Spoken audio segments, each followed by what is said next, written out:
श्री कृष्ण कन्हैया लाल की जय।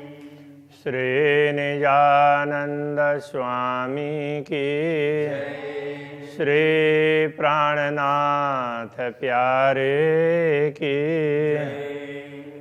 तब उड़े काफर हुए जो पहाड़ से, हुए मोमिनो बाण चोर लगे और बाण अरस इल में, तिन हुए कायम नूर हजूर।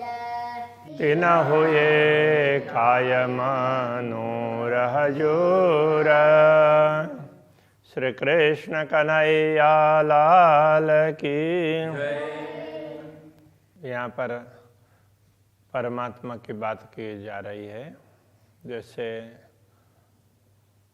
कतेब ग्रंथों में परमात्मा की ओर से किस प्रकार कहा जाता है उस शैली में बताया है, क्योंकि खास करके मुसलमान किसी चीज़ का दावा करते हैं तो उन लोगों को समझाना था उसके हिसाब से।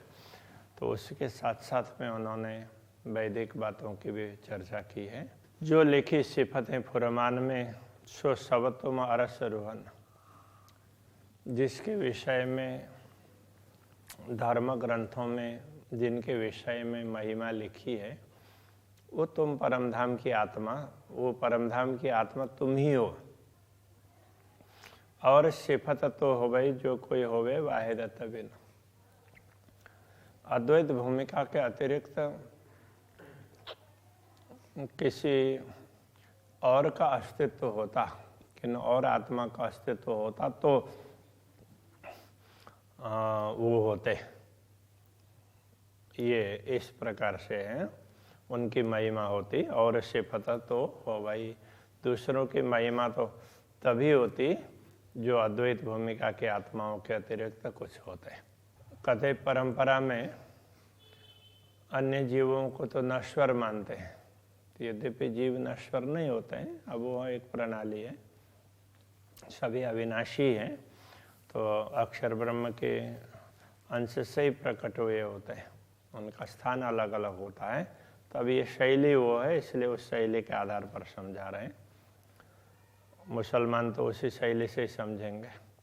14 तबक पढ़ गए कि न खोली नहीं किताब। 14 लोग, सब लोग पढ़ करके तो गए, किंतु धर्म ग्रंथों का रहस्य को स्पष्ट नहीं कर पाया। इशारतें रमूजें क्यों खुले? इन धर्म ग्रंथों के संकेत और कुछ गूढ़ बातें कैसे स्पष्ट होंगे? देखो किन खोलाई दे किताब, तो किनके द्वारा खोला, देखो किन खोलाई, किनके द्वारा खुलवाया दे किताब। उनको पदवी दे करके, बड़ी पदवी दे करके किनके द्वारा ये सब खुलवाया? ये सब तुम लोगों के द्वारा खुलवाया है, ये कहना चाह रहे हैं। मुक्ता हरफ तुम वास्ते अख्तियार दिया हादी पर। मुक्ता हरफ तो ये इसके लिए कहते हैं कि विशेष बातें, तो ये उसके लिए वो कुरान में कुछ वचनों को मुक्ता हरफ ऐसा कहा है। तो ऐसे वचन सभी ग्रंथों में होते हैं, तो वो सब तुम्हारे लिए हैं, इसलिए कहते हैं ना सारे शास्त्र तुम्हारे लिए हैं। शास्त्र भी 3 कारण अख्तियार दिया हादी पर, उनको स्पष्ट करने का अधिकार हादी को दिया है, सतगुरु को दिया है। जो 14 तबक दुनी मिले तो माए ने होए ना हादी बिगर। 14 लोग के सारी दुनिया भी एकत्रित हो जाए तो भी सदगुरु के बिना इन अर्थों को स्पष्ट कोई नहीं कर पाएगा। तो इस प्रकार से ये अख्तियार सदगुरु को दिया है, ये अधिकार सदगुरु को दिया है। और सदगुरु तुम्हारे बीच आए, ये कहना चाह रहे हैं। जाहिर खिताब हादी पर स्पष्ट रूप से शोभा, ये पदवी हादी को दी है, दिया वास्ते मोमिनो, तुम्हारे लिए, तुम्हारे जैसे ब्रह्मात्माओं के लिए। सो मुक्ता हरफ के मायने होए ना लुदन्नी बिना। इसलिए मुक्ताहरफ जो वो उसमें विशेष वचन कहे गए हैं उनका अर्थ तारतम्य ज्ञान के बिना स्पष्ट नहीं हो सकता। सो दिया लुदन्नी तुमको, सतगुरु ने तुम्हें ये लुदन्नी तारतम्य ज्ञान दिया है, तुम खोलो मुक्ताहरफ, अब उन ग्रंथों का अर्थ तुम स्पष्ट करके बता दो। मैं अरस किया दिल मोमिन, मैंने तो ब्रह्मात्माओं के दिल को अपना घर बनाया है। जाकी पाई न किन तरफ, तो जिनके दिशा के अथवा वो किधर है, तो वो दिशा किसी को भी मिली नहीं थी अभी तक। ब्रह्मात्माओं के विषय में किसी को पता भी नहीं था। ये जाहिर तुम्हारा माजजा, ये ही तुम्हारी एक वो माजजा तो एक चमत्कार को बोलते हैं वास्तव में, लेकिन ये तुम्हारी एक विशेषता है। तो तुम प्रकट हो गई दुनिया में, तुमको लोगों ने समझ जाना, तो वो एक चमत्कार ही हो गया है। अक्षर ब्रह्म को भी तुम्हारे विषय में पता नहीं था, वो समझाना चाह रहे हैं। पढ़े हरफ कर पढ़ते थे, जो पढ़े लिखे लोग हैं उन ग्रंथों को पढ़ने वाले हरफ कर पढ़ते थे, वाक्य वाक्य को लेकर के पढ़ते तो थे, किंतु किसी को समझ में नहीं आई बात। वो तो सारे शास्त्रों का ऐसा ही होता है। गीता की बात भी देखेंगे, उपनिषद की भी देखेंगे, लोग दूसरा ही अर्थ करते हैं, होता कुछ और है। ये भेद हा कहादी रूहों बीच खिलवत काजे, तो ये रहस्य क्या है? हक हादि और रूह, पूर्ण ब्रह्म परमात्मा श्री श्यामा जी और ब्रह्मात्माओं के बीच का रहस्य है। तो उनकी लीला का, परमधाम की लीला का रहस्य है। लोग पढ़ते गए लेकिन समझ में नहीं आई, ये कहना चाह रहे हैं। सो राख्या तुम्हारे वास्ते, ये सब तुम्हारे लिए रखा था, तुम इसको समझोगी और दूसरों को भी समझाओगी। ये खोलो तुम मिला, तुम सब मिलकर के इसका स्पष्टीकरण कर दो। दुनी पावे ना इन तरफ को, दुनिया के लोग, सामान्य लोग तो इस दिशा को ऐसे समझ ही नहीं पाएंगे।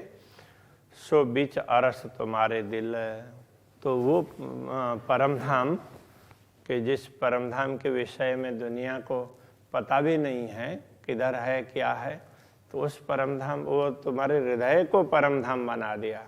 तो स्वयं मैं आकर के तुम्हारे हृदय में बैठा, ये कहना चाह रहे हैं।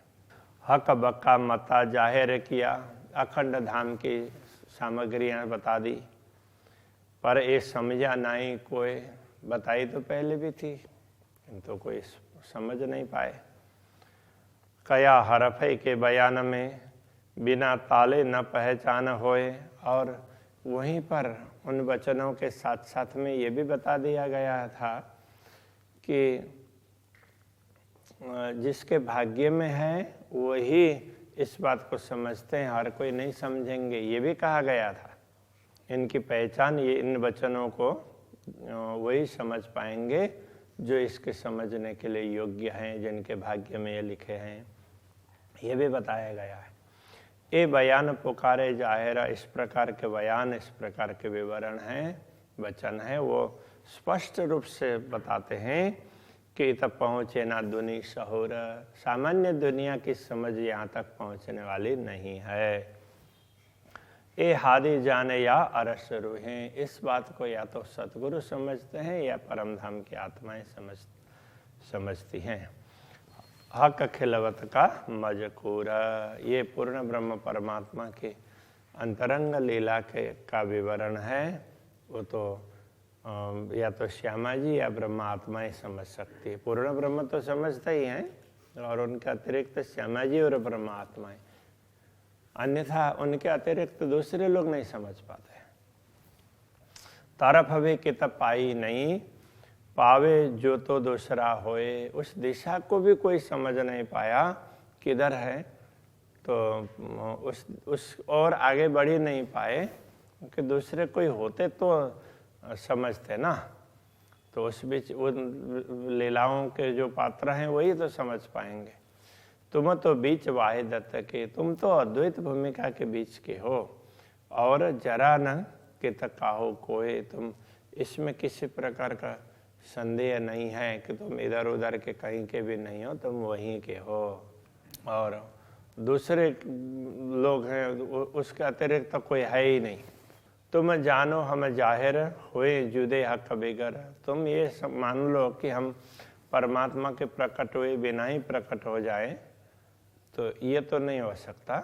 हम तुम अरस में एक तन, तुम जुदे हो सको क्यों कर। हम परमधाम में एक ही तन हैं, मेरे अद्वैत स्वरूप में तुम हो, इसलिए तुम मुझसे अलग कैसे हो सकते हो। दुनी जुदे तुम्हें तो जाना ही, जो तुम जुदे हो मुझसे। दुनिया तुमको अलग से तभी जान सकती है जब तुम मुझसे अलग हो, मुझसे अलग तो हो ही नहीं। हम तुम होशी भेले जाहिरा, हम दोनों साथ में ही तो प्रकट होंगे। मतलब दुनिया हमें साथ में ही समझेंगे, पहले मुझे समझेंगे और फिर तुम्हें समझेंगे, इस तरह से कह रहे हैं। अपन बायदत्त हैं अरस में, हम धाम में तो अद्वैत स्वरूप में है ना, इसलिए साथ में ही जाहिर होंगे। मैं तह तक कवाए तुमको रखे, मैंने तुम्हें अपने आंचल के अंदर छिपा करके रखा, उनके तहत कोई जाने ना मुझे भी ना, तो इसलिए मेरे अतिरिक्त तो दूसरा कोई तुम्हें जानता ही नहीं था। अक्षर ब्रह्म भी नहीं जानते थे, क्योंकि अक्षर ब्रह्म दूसरे कार्य के लिए अक्षरातीत से प्रकट हुए हैं, इसलिए उनको अंतरंग लीला के विषय में ख्याल नहीं होता है। तुमको तब सब देखसी होशी जाहिर बका अरस दिन।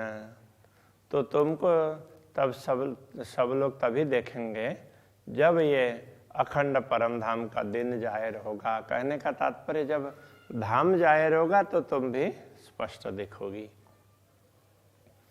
जब पहले मोह को सब जानसी तब होशी तुम्हारी पहचान। जब पहले सब लोग मुझे जानेंगे तब तुम्हारी पहचान होगी। हम तुम अरस जाहिर हुए दुनिया कायम होशी निदान। हम और तुम और परमधाम ये सब जाहिर हुए दुनिया कायम होशी निदान। उस समय ये दुनिया भी अखंड हो जाएगी। जब लोग मुझे जानेंगे, तुम्हें जानेंगे, परमधाम को जानेंगे, उस समय ये दुनिया ही अखंड हो जाएगी। निदान का तात्पर्य निश्चित रूप से मैं तुम्हारा मासुक, तुम मेरे आशिक, मैं तुम्हारा स्वामी हो और तुम मेरे अनुरागिनी हो। और तुम मासुक मैं आशिक, ये मैं पुकारा माए खलक। और तुम्हें मासुक और मैं स्वयं आशिक, ऐसा मैं पुकारिया माए खलक। ये दुनिया की दृष्टि से इस प्रकार से कहलाया। तो मैं आशिक बन करके आऊँगा, ऐसा ये कहा। ये दुनिया की दृष्टि से, तुम्हें दुनिया की दृष्टि से जागृत करने के हिसाब से इस प्रकार से कहा था।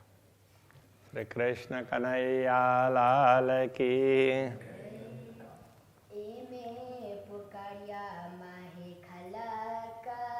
ए मैं पुकारिया माहे खलक, मैं तुम्हारा माशुक, तुम मेरे आशिक।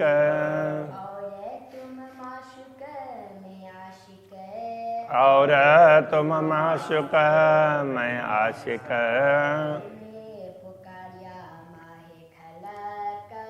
ए मैं पुकारिया माहे खलक,